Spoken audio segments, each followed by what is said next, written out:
Would you like to go Hey first, guys. Jacko? Yeah. I'll go first. I'm Jackson from Paper Cactus Games, like we just said, and so I do a lot of the programming work for that. But indie games being indie games, we all wear many hats. So I'll be running around doing production, all that kind of stuff. But yeah, and I'll let Leo describe himself and maybe a bit of the game. Yeah. Hi, I'm Leo, and I deal with most of the visuals as the lead artist, and most and parts of the game design, which we kind of work together on with Jacko. And Fox and Shadow is a dual deck building roguelike, where you pilot little drones to scavenge from a broken city, and you mix and match human emotions with robot commands to build decks to kind of tackle any obstacles in your way. I think the first people anyone like the first thing anyone's gonna think of when they see this game is Slay the Spire, right? Like that's immediately what comes to mind. It is like you see Slay the Spire, you see sci-fi, but my experience trying out the game, it's not just that. It's just that's a very good comparison to like sort of get people to understand and up to speed with what the game's trying to be. Mm. So we like to think that we're a bit of a mix up of Slay Spy and Transistor, where we've taken the very card battler with the whole randomizing of your deck, plus Transistor's system of combining moves to create new moves. And I think that's at the very core of our system. The idea is that we give players a lot of control on how the decks emerge, how they can customize it, and how they want to tackle the challenges ahead.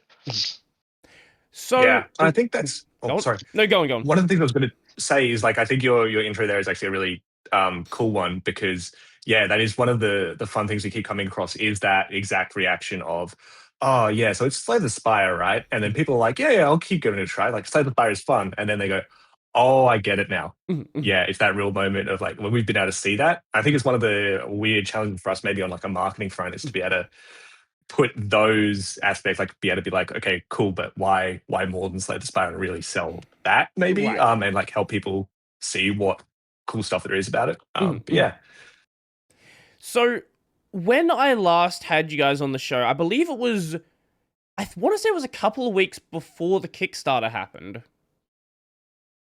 I think so. Ooh, that That does sounds sound about about right. right. Yeah, I was Yeah. having a look when it happened, and I reckon maybe a month or so before that, because that was mid-ish last year.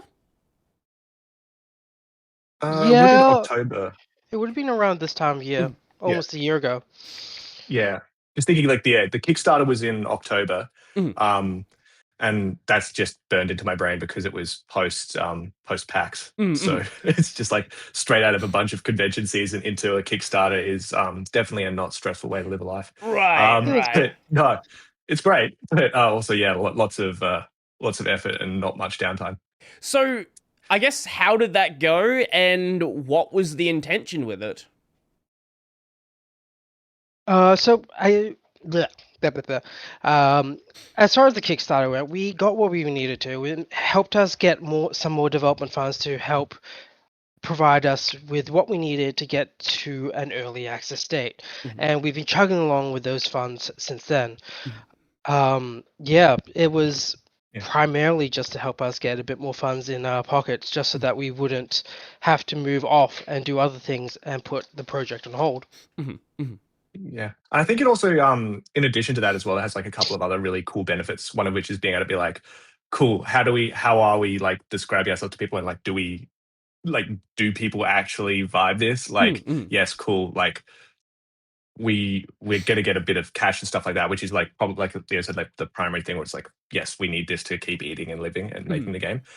But it also means we get a chance to see, okay, like are people willing to buy into this? Mhm. And it was really cool to see that and see the community support for it. Mhm. Um, and I think, yeah, one of the really nice things is because so far, just kind of like fund this whole big venture of making a video game. We've had a bit of government support, and now it's been really cool to get also the community coming in to help with that. Mhm. I Mhm. really like having that sense of like multiple stakeholders and, not just feeling like one person is giving us all these resources to do stuff. So we're like beholden to that Mhm. Mhm. maybe like, yeah, it's really nice. Mhm. So I think that's a really cool feature of it. And yeah, it also like forces us to describe what we're doing, like I was saying. So I think it's like a really good thing for us to focus in on like what are we building and like really understand it in a way where, like something, but then you have to say it and Right. you get tested on like, yeah, cool. Like as the words come out your mouth, are they making sense? So yeah, I think that's all really good stuff. For people is like they wouldn't necessarily expect it when they're doing a Kickstarter. So that'd be my recommendation if they are going through it. It's like those are like weird edge benefits. Yeah, that's one of the things I've noticed having a lot of indie game devs on this podcast. A lot of them, they have a really cool idea and are not really sure how to explain it to people. Like, they can show you gameplay and they can just be like, hey, here's a demo, try it out. But they don't really know how to talk about what the game is in a way that sounds engaging and other people are going to understand the sort of vision they have for it. And I guess putting yourself in a situation where you kind of have to do that, otherwise no one's gonna, try to fund the game. I guess it does act as it sort of acts as a forced learning experience. Definitely, yeah. I'd say that and conventions as well. Just like being there and like having 100 people a day or something that you're gonna have to be like so what's the game? And you're like, well, Fox and Shadow is a roguelike deck builder. Like and yeah, I think the challenge in the Kickstarter one is that you don't have that back and forth. So like in a convention, I can go, oh, okay, cool. What's your like experience level? If I say roguelike deck builder, am I talking some other foreign language to you, or is it like, are you like, oh yeah, hell yeah, tell me more? Like, where are we at? And then yeah, when you're doing just that, like, hey, we're doing a Kickstarter now and like broadcasting it out, there isn't that two-way. So it's very very good as like a reinforcement on top of that. Right. So with the Kickstarter, you kind of just get this you get this first impression, and that's pretty much all you get. More or less. Yeah. And I think the other thing with indie games is a lot of us are trying to do things that push or twist on an existing genre. So it's a lot more difficult than saying, oh, we're a Metrovania or we're a deck building roguelike. We always have to start explaining some of the mechanics without explaining the mechanics. We have to sell the feel of it.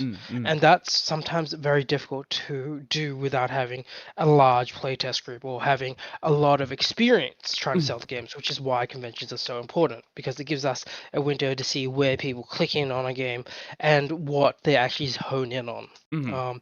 So again, it really depends on whether or not games have had the chance to try that experience. And the other thing is that sometimes we just make really complex ideas and they're really hard to sum up in 1 to 2 sentences. Yeah, and that can be a really good test on if the idea is like too complex, maybe even for playtesting. Like sometimes you'll get that you get the thing where it's just like, yeah, speaking about it is not right. You do just need to feel it. But sometimes it can be the kind of like, okay, is anybody picking up what I'm putting down? Is a Right. good check as well. But yeah, all those kind of things I think are really important. But yeah, all of this, just in case we got any of the indie devs listening, is like a really good reason to go out into cons if you can and try to get your game in front of people, even if it's like a super early stage. I don't know, like there'll be a bunch of other reasons and things people feel like maybe they shouldn't go out and do cons or something, but I'm like always there just being like, show the thing, do the thing, make it happen. Because I think it's just a good experience. If you're going to feel like you're going to have to do it later, do it earlier, find out all the hard bits, and then know what they are so that when it matters more later, then you'll be in a better place to do it then. I don't know. Yeah. Also, like, people come back and actually see your game evolve after multiple events. And it's actually really nice to hear people say, oh, this game evolves every year. It's good to see that you guys are still working on it. It means that people have actually remembered your game is in their consciousness, and they're actually looking forward to it to some level. And that's kind of how a lot of exposure works. You keep hitting people until they realize, oh yeah, this is something I dig. This is something I want to be a part of. And I think also Yeah. there's, even though it's going to be less people, I think there's still a lot of value in going to like smaller cons. I can imagine some devs, they want to work on the game and they're really dedicated to doing that, and they want to take their game to a PAX or some other big event at some point, but they don't really want to do the smaller events. And I would, maybe you have some opinions here, but I would say the small events help because it puts you in a mindset where you know how to talk to people who are playtesting your game before you take it to a large event where more people are going to see it. So you get that experience at a smaller scale, and then when you take it to that big event, you're able to sort of show off the game in a better way than you otherwise would have been able to. Yeah, I'd say so. I think that the smaller cons are actually really good for meeting up with other devs. Mm. And what you get is a share of knowledge, tips, and techniques, as well as their own experiences, which means that you don't have to go directly through them. Mhm. It really depends on what mindset you're going to the cons with. Mm. Are you going there to get wish lists, or are you going there to, I guess, learn about your game and how to sell it? Because realistically, right now the consensus among most indies is that streamers are the way to go to advertise your game. Social media is difficult to pierce the veil, and as we were talking about before, just before this show, I guess, we were talking about sometimes how your most popular posts aren't always directly relevant to what you are actually trying to do with that account. So what you're doing at the conventions is you're doing testing. You're doing testing, you're doing market testing, you're doing play testing. You're also trying to make sure that you know your local community so that when they do something, you can help boost them. And then in turn, they can do the same for you. So the local cons are really, really valuable for that reason.